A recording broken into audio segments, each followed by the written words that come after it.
Selamlar, saygılar. Bura Bərzi qışlağı Təvabi Şəhristanı Türkmençay. Bura su mənbəsidir.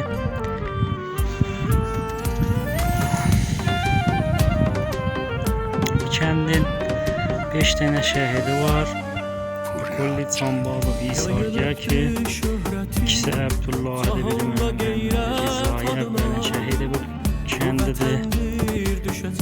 Məhmudi, Fərhadi Vardı bunlar, pəhləvanlar, qəhrəmanlar vətəni. Canımı edim fəda Azərbaycan adına. Gülünü suvararlar. Bu aşağıdan da bir saylaq gedir ki, orada sayları suvararlar.